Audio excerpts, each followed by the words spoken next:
Chapter number 1 cellular organization of plants and animals का पहला lecture है वो है सेल्स के बारे में। सेल क्या है वो पढ़ेंगे हम। All the living organisms are made up of cells. वो कह रहे हैं कि जितने भी लिविंग ऑर्गेनिजम्स हैं वो सब सेल से मिलकर बने हैं। A cell is a basic unit of structure and function of living organism. वो कह रहे हैं कि सेल ही जो है उसी की वजह जितने भी फंक्शंस परफॉर्म हो रहे हैं वो सब सेल के अंदर परफॉर्म होंगे। Plants and animals are made up of trillions of cells. वो कह रहे हैं कि जितने भी प्लांट्स और एनिमल्स हैं वो ट्रिलियंस ऑफ सेल्स से मिलकर बने हुए हैं। Some living organism consist of only one cell. वो कह रहे हैं कुछ ऑर्गेनिजम्स ऐसे हैं जो सिर्फ एक सेल से मिलकर बने हुए हैं। अब उसकी एग्जांपल उन्होंने दे दी है, एक सेल से जो मिलकर बना है वो है bacteria. Cells are different in sizes. वो कह रहे हैं कि सेल्स अपनी साइज़ में डिफरेंट होते हैं, शेप में भी डिफरेंट होते हैं और हर सेल का फंक्शन भी डिफरेंट है। अब उन्होंने यहाँ पर नीचे कुछ सेल्स के फंक्शंस हमें बता दिए हैं। अब हम पढ़ते जाएंगे। सबसे पहला है skin cell. Skin cell cover the body and protect the inner layer. वो कह रहे हैं कि स्किन सेल्स का फंक्शन क्या है कि वो सारी बॉडी को कवर कर रहे हैं और जितने भी अंदर लेयर्स हैं बॉडी की और जितने ऑर्गन्स हैं उनको प्रोटेक्ट कर रहे हैं। Bone cells. Bone cells produce bones to shape and support the body. वो कह रहे हैं कि जितने भी बोन सेल्स हैं वो सारी जो है बोन्स को बनाने में और बॉडी को शेप करने में हेल्प कर रहे हैं। नर्व सेल्स क्या है? नर्व सेल्स जो हैं वो मैसेजेस कंडक्ट करेंगे। White blood cell fight against the germs that causes the disease. वो कह रहे हैं कि वाइट ब्लड सेल्स जो हैं वो जर्म्स से अगेंस्ट जो है वो फाइट करेंगे और जितनी भी बीमारियां हैं उनसे हमें वाइट ब्लड सेल्स बचाएंगे। रेड ब्लड सेल्स जो हैं वो ऑक्सीजन की ट्रांसपोर्ट में पूरी बॉडी के अंदर उसमें हेल्प करेंगे और जो मसल सेल्स हैं वो कॉन्ट्रैक्ट होंगे और जितनी भी मूवमेंट हो रही है हमारी बॉडी में वो सब करवाएंगे muscle cells. Some cells are large enough to be seen with the naked eye. वो कह रहे हैं कि कुछ सेल्स इतने बड़े होते हैं कि हम उन्हें अपनी आंखों से भी देख सकते हैं। अब वो एग्जांपल दे रहे हैं कि कौन सा सेल इतना बड़ा है, तो योक ऑफ द एग, जो एग की योक है वो जो है इतना बड़ा सेल है कि हम उसको अपनी आंख से देख सकते हैं। But most of the cells are too small. लेकिन ज़्यादातर जो सेल्स हैं वो बहुत छोटे होते हैं। We can not see them with our eyes. वो कहें कि हम उन्हें अपनी आंखों से नहीं देख सकते। We need a special instrument to see the cells. वो कहें कि उन सेल्स को देखने के लिए हमें स्पेशल इंस्ट्रूमेंट चाहिए होता है जिसका नाम है माइक्रोस्कोप। अगला जो टॉपिक है वो है माइक्रोस्कोप। माइक्रोस्कोप क्या होता है अब हम वो पढ़ेंगे। Microscope is an instrument which is used to see very small things that can not be seen with the naked eye. वो कह रहे हैं कि माइक्रोस्कोप उस इंस्ट्रूमेंट का नाम है जिसको हम यूज़ करते हैं छोटी चीज़ों को देखने के लिए जो हमें देखने से नज़र नहीं आ रही। अब जिस तरह सेल्स हैं हम उन्हें अपनी नेकेड आई से नहीं देख सकते तो उनको देखने के लिए माइक्रोस्कोप यूज़ करेंगे। When we look at something through a microscope it appears larger. अब माइक्रोस्कोप से देखने से वो किस तरह नज़र आ जाते हैं कि माइक्रोस्कोप जो है उन छोटी चीज़ों को बड़ा करके दिखाता है हमें। The microscope we use in our schools are light microscope. जितने माइक्रोस्कोप जो स्कूल्स वगैरह में यूज़ होते हैं वो सारे लाइट माइक्रोस्कोप्स हैं। These microscope use the light to show the images. अब उस लाइट माइक्रोस्कोप को लाइट माइक्रोस्कोप क्यों कह रहे हैं? लाइट माइक्रोस्कोप इसलिए उसको कह रहे हैं क्योंकि वो लाइट को यूज़ करता है इमेजेस को बड़ा करने के लिए। अब यहाँ से जो है अब वो हमें उसका पूरा जो है लाइट माइक्रोस्कोप में जितने भी पार्ट्स हैं उसके वो बता रहे हैं।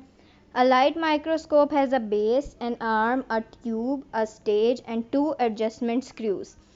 अब वो बता रहे हैं कि बेस होती है, ये इस जो डायग्राम है इसमें देखेंगे तो ये नीचे उन्होंने हमें बेस शो कराई है। ये जितना पार्ट है ये सारा बेस है। उसके बाद उन्होंने नेक्स्ट हमें बताया है ये आर्म है, ये मिरर है, ये स्टेज है। स्टेज पर जो चीज़ हमने ऑब्ज़र्व करनी है वो हम स्टेज पे रखते हैं और उसको देख लेते हैं। ऑब्जेक्टिव लेंसेज हैं, ट्यूब है, एडजस्टमेंट स्क्रूज़ हैं। एडजस्टमेंट स्क्रूज़ जो हैं वो लेंसेज को एडजस्ट करके यूज़ करने के लिए होते हैं ये स्क्रूज़। और आई पीस वो है जहाँ से हम अब अपनी आँख रख के देखते हैं जिस चीज़ को हमने मैग्नीफाई करना है। The two lenses are fitted on the two ends of the tube। वो कह रहे हैं कि दो lenses जो हैं वो इस ट्यूब, ये जो ट्यूब वो दिखा रहे हैं इसके दोनों ends पे lenses हैं। एक एक पे जो है वो एक आई पीस पे लेंस है और दूसरा जो है ये ऑब्जेक्टिव लेंस है। दो लेंसेज हैं इस ट्यूब के वो दोनों एंड्स पे। The tubes at the end of the tube through which we observe an object is called an eye piece. वो कह रहे हैं कि वो लेंस जहाँ से हम देखते हैं ट्यूब में से, उसको हम कहेंगे आई पीस, और जो दूसरा लेंस है वो है objective lens. The lens near the object to be seen is called the objective lens. मैंने बताया था कि स्टेज के ऊपर हम जो चीज़ हमने मैग्नीफाई करके देखनी है उसको हम यहाँ रखते हैं स्टेज पर, तो उसके नज़दीक जो चीज़ हमने ऑब्जर्व करनी है उसके नज़दीक जो लेंसेज हैं वो हैं objective lenses. Light is pass through the object from the below using a mirror. वो कह रहे हैं लाइट इस ऑब्जेक्ट में से जो स्टेज पे रखेंगे उसमें से पास करती है ये जो नीचे मिरर है उसको यूज़ करके। The object to be seen is placed on the glass slide and then on the stage. अब कह रहे हैं कि जो चीज़ हमने ऑब्जर्व करनी है उसको हम एक ग्लास की स्लाइड पे पहले रखेंगे और उसके बाद स्टेज पे रख देंगे। To focus the object clearly in the microscope two adjustment screws are use. अब कह रहे हैं जितना भी हमने अगर उस चीज़ पे फोकस करना है उसके लिए ये एडजस्टमेंट स्क्रूज यूज़ करेंगे। We can view an object up to 1500 times bigger than its original size. अब कह रहे हैं कि लाइट माइक्रोस्कोप की यूज़ करते हुए हम जो चीज़ देख रहे हैं उसको 1500 टाइम्स बड़ा करके मैग्नीफाई करके हम देख सकते हैं। Most of the cells are too small to be seen without a microscope. कह रहे हैं कुछ सेल्स इतने छोटे होते हैं कि माइक्रोस्कोप के बगैर नज़र नहीं आते। अगला जो टॉपिक है वो है एनिमल सेल्स और प्लांट सेल्स के बारे में। Animal cell and plant cell are similar in many feature but a few differences are also present. वो कह रहे हैं कि एनिमल्स और प्लांट सेल्स बहुत सारी चीज़ों में एक दूसरे से सेम हैं लेकिन कुछ डिफरेंसेस भी इनमें प्रेजेंट हैं। There are many parts in a cell. वो कह रहे हैं बहुत सारे पार्ट्स होते हैं एक सेल में। A microscopic study of cell show different part of animal and plant cell. अब उन्होंने जब इन सेल्स को माइक्रोस्कोप के नीचे रखा तो उन्हें बहुत सारी इनके जो पार्ट्स हैं वो पता चले। अब वो पहला पार्ट है cell wall. The outer most covering of the plant cell is called the cell wall. जो सबसे बाहर ये प्लांट सेल है और ये एनिमल सेल है। अब वो कह रहे हैं ये जो सबसे बाहर ये जो कवरिंग है जिसको इन्होंने यहाँ पे सेल वॉल के नेम से लेबल किया हुआ है, ये जो है सबसे आउटर मोस्ट कवरिंग है एक प्लांट सेल की। It is made up of hard material called cellulose. अब ये जो सेल वॉल है ये सेलुलोज की बनी हुई होती है जो कि एक हार्ड मटेरियल है। The cell wall supports the cell and gives it the shape. वो कह रहे हैं कि वो जो सेल वॉल है उसका फंक्शन बता रहे हैं कि वो एक तो वो सेल को सपोर्ट करेगा और दूसरा उस जो सेल है उसको अपनी शेप दे देगा। Animal cells do not have a cell wall. अब वो बता रहे हैं कि जो एनिमल सेल है इसमें हम देखेंगे यहाँ पर लेबलिंग जो हुई हुई है डायग्राम की, इसमें भी कहीं हमें सेल वॉल नज़र नहीं आ रही। वो कह रहे हैं कि एनिमल सेल में सेल वॉल नहीं है। अगला है जी सेल मेम्ब्रेन। सेल मेम्ब्रेन क्या है जी? The outer most covering of an animal cell is called the cell membrane. Animal cell की जो सबसे आउटर मोस्ट कवरिंग है उसको हम कहेंगे सेल मेम्ब्रेन। ये उन्होंने यहाँ पर लिखा भी हुआ है कि ये सेल मेम्ब्रेन है outer most covering. The cell membrane हाँ in the plant cell it is present next to the cell wall. और वो क्या कह रहे हैं कि सेल वॉल जो है वो एनिमल सेल में भी प्रेजेंट है लेकिन वो सेल वॉल के बाद प्रेजेंट है। ये उन्होंने लेबल करके भी एनिमल सेल में भी और प्लांट सेल में दोनों में सेल वॉल दिखाई हुई है। The cell membrane control the movement of material in and out of the cell. अब सेल मेम्ब्रेन का फंक्शन बता रहे हैं कि सेल मेम्ब्रेन का फंक्शन है कि वो जितने भी मटेरियल्स की मूवमेंट है या अंदर जाने के लिए या उन्हें बाहर भेजने के लिए सेल से हम सेल मेम्ब्रेन का यूज़ करते हैं।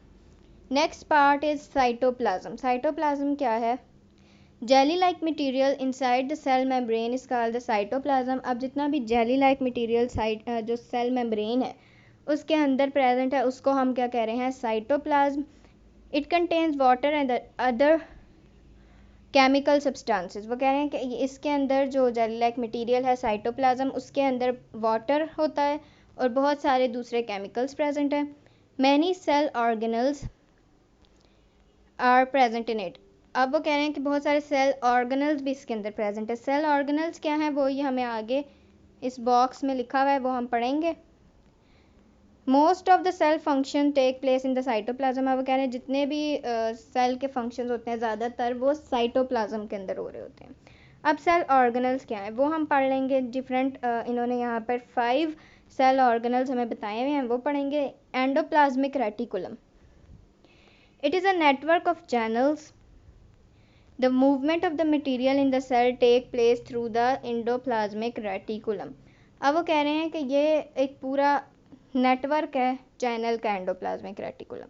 और ये करता क्या है, इसका फंक्शन क्या है कि ये जितनी भी मूवमेंट हो रही है मटेरियल्स की सेल के अंदर वो सारी करवाएगा एंडोप्लाज्मिक रेटिकुलम। नेक्स्ट है mitochondria. Mitochondria is the cell part that provides energy to the cell. अब सेल को एनर्जी भी चाहिए है तो एनर्जी जो है वो मिलेगी सेल को माइटोकॉन्ड्रिया के थ्रू। अगला है जी chloroplast. Chloroplast are the parts of plant cell. अब वो कह रहे हैं कि जो क्लोरोप्लास्ट है वो प्लांट सेल में प्रेजेंट है, एनिमल सेल में प्रेजेंट नहीं है। अब प्लांट सेल में इसका क्या काम है, प्लांट सेल में जो क्लोरोप्लास्ट है वो उसके अंदर होता है क्लोरोफिल। और क्लोरोफिल का काम क्या है कि वो एक तो जो प्लांट है उसको ग्रीन कलर देगा और दूसरा सन से एनर्जी ट्रैप करने के लिए भी क्लोरोप्लास्ट यूज होगा। They trap the energy from the sun, plants use the energy to make the food. अब जाहिर बात है प्लांट्स को फूड बनाने के लिए सन से एनर्जी मिलती है तो वो जो एनर्जी है वो क्लोरोप्लास्ट देगा। क्लोरोप्लास्ट जो है वो सन की एनर्जी को ट्रैप करेगा और फिर उस जो प्लांट है वो उस एनर्जी को यूज़ कर लेंगे। अगला है वैक्यूल्स।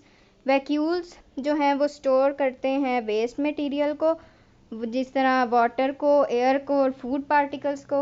और प्लांट सेल में वो बता रहे हैं कि सिर्फ एक सिंगल लार्ज वैक्यूल होता है, लेकिन एनिमल सेल में बहुत सारे छोटे छोटे वैक्यूल्स प्रेजेंट हैं। सेंट्रियोल। सेंट्रियोल क्या है, 2 centrioles are present near the nucleus of an animal cell. Animal cell में 2 सेंट्रियोल्स जो हैं वो न्यूक्लियस के पास प्रेजेंट होते हैं। They play the important role in the animal cell division. अब वो कह रहे हैं जब सेल ने डिवाइड करना होता है तो उस टाइम पे सेंट्रियोल्स अपना फंक्शन प्ले करते हैं। नेक्स्ट जो पार्ट है सेल का वो है nucleus. The most important part of the cell is its nucleus. अब वो कह रहे हैं सबसे इम्पोर्टेंट पार्ट जो है किसी भी सेल का वो है nucleus. It control all the activities of the cell. जितनी भी एक्टिविटीज़ सेल के अंदर हो रही हैं वो सारी कंट्रोल करेगा nucleus. Therefore a nucleus is the control centre of the cell. अब जो वो कह रहे हैं कि क्योंकि सारे फंक्शंस जो सेल के अंदर हो रहे हैं वो सारे कंट्रोल हो रहे हैं न्यूक्लियस के थ्रू, तो न्यूक्लियस जो है वो कंट्रोल सेंटर हो गया सेल का। A thin membrane called the nuclear membrane surrounds the nucleus. अब वो कह रहे हैं कि एक पतली सी मेम्ब्रेन है, ये उन्होंने इस डायग्राम में दिखाई हुई है, फिगर 1.4 में उन्होंने दिखाई भी हुई है कि ये जो पतली सी मेम्ब्रेन है न्यूक्लियस के अराउंड इसको हम कहेंगे न्यूक्लियर मेम्ब्रेन। और many thread like structures called the chromosomes are present in the nucleus. अब वो कह रहे हैं बहुत छोटे से पतले पतले थ्रेड लाइक स्ट्रक्चर्स ये उन्होंने दिखाए हुए हैं न्यूक्लियस में इस डायग्राम में। ये जो है क्रोमोसोम्स सेल के अंदर प्रेजेंट होते हैं। अब क्रोमोसोम्स क्या हैं, chromosomes pass on the characteristic of the cell to the new cell. अब वो कह रहे हैं जब सेल डिवाइड करेगा तो क्रोमोसोम्स ही हैं जिनके थ्रू जितना भी कैरेक्टरिस्टिक है किसी भी सेल का वो पास होगा क्रोमोसोम्स के through. The number of chromosome is fixed in every cell. हर सेल के अंदर जो क्रोमोसोम का नंबर है कि कितने ये थ्रेड लाइक स्ट्रक्चर्स प्रेजेंट होंगे वो सब फिक्स्ड है। A human cell has 46 chromosomes. और अब वो बता रहे हैं कि एक जो ह्यूमन का सेल है उसके अंदर 46 क्रोमोसोम्स प्रेजेंट होंगे। नेक्स्ट हम पढ़ेंगे differences between the plant and animal cells. Plant और एनिमल सेल के डिफरेंस को पढ़ेंगे। Cell membrane, nucleus, mitochondria and endoplasmic reticulum etcetera are present in both the plant and animal cell but there are some differences too. वो कह रहे हैं कि cell membrane, nucleus, mitochondria, endoplasmic reticulum ये सारी चीज़ें प्लांट और एनिमल सेल में प्रेजेंट तो हैं लेकिन इनमें कुछ डिफरेंसेस भी हैं। अब वो क्या डिफरेंसेस हैं वो यहाँ पर हम पढ़ेंगे। Cell wall is present in जो प्लांट सेल है उसमें सेल वॉल प्रेजेंट है और जो एनिमल सेल है सेल वॉल इज़ एब्सेंट। अगला पॉइंट है nucleus lies near the side of cell wall because of the large vacuole. अब वो कह रहे हैं कि जो न्यूक्लियस है वो साइड पर प्रेजेंट है। यहाँ पर हम डायग्राम में भी देख सकते हैं कि ये जो उन्होंने ब्लू सा दिखाया हुआ है ये है वैक्यूल और ये है न्यूक्लियस जो पर्पल उन्होंने दिखाया हुआ है। जो वैक्यूल क्योंकि इतना बड़ा है उसकी वजह से जो न्यूक्लियस है वो साइड पे हो गया है सेल मेम्ब्रेन के पास, जबकि जो एनिमल सेल है पहले हम पढ़ लेते हैं। Nucleus lies in the centre of the cell. ये इसमें जो पर्पल कलर का ये सेंटर में नज़र आ रहा है वो है न्यूक्लियस। इसके अंदर ब्लू ये जो छोटे छोटे नज़र आ रहे हैं ये सारे हैं वैक्यूल्स। क्योंकि वैक्यूल्स छोटे हैं इसलिए जो न्यूक्लियस है वो सेंटर में प्रेजेंट है। Single large vacuole is present, point number 3। इसमें एक सिंगल लार्ज वैक्यूल प्रेजेंट है और जो एनिमल सेल है उसमें बहुत सारे वैक्यूल्स प्रेजेंट हैं छोटे छोटे। Chloroplast are present.